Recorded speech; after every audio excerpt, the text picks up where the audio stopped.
د هیواد نه د آبادۍ خبر د کارتینو له سړک څخه تر قلعه زمان خانه پورې د سړک جوړولو چارې په چټکۍ سره د پرمختګ په حال کې دي.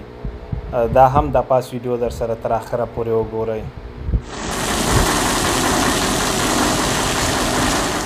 کارهای ساختمانی سرک اتصالی میان کارتینو تا سرک عمومی قلعه زمانخان در نواحی 8 و 16 ادامه دارد و به زودی برای قیریزی آماده خواهد شد. این سرک با طول 3070 متر و عرض 30 متر مطابق به معیارهای شهری ساخته می شود و شامل اعمار دیوارهای استنادی در امتداد سرک، آبروها و پیاده‌روهای معیاری، گلدانها، مسیرهای مخصوص بایسکلرانی، سیستم تنویر، خطاندازی سرک و سایر جزئیات یک سرک مدرن شهری می باشد.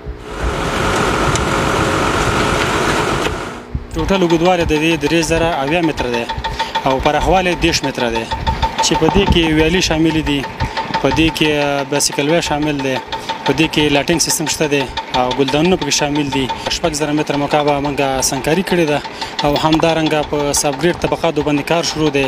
برای اطمینان از کیفیت عالی و تکمیل به موقع این پروژه، نظارت دوامدار تکنیکی و فنی توسط انجینران ریاست تنظیم برنامه‌ها و پروژه‌های شارولی کابل صورت می‌گیرد تا این سرک در سال روان تکمیل و به بهره برداری سپرده شود.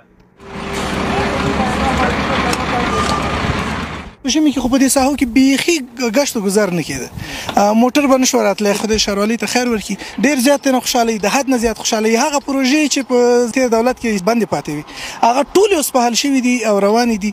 د ټولو نه ښه زیری دا ده چې ښه کیفیت سره روانې دي، نو دغه د ټولو نه ښه زیری ده. مخکې به یو سرک جوړ شو، کال وروسته به بیا ګډوډ و. بسیار خوش هستیم، بسیار خوب کار است. اینمی بندش را بندی کلگی گم میشه، سهولت میه.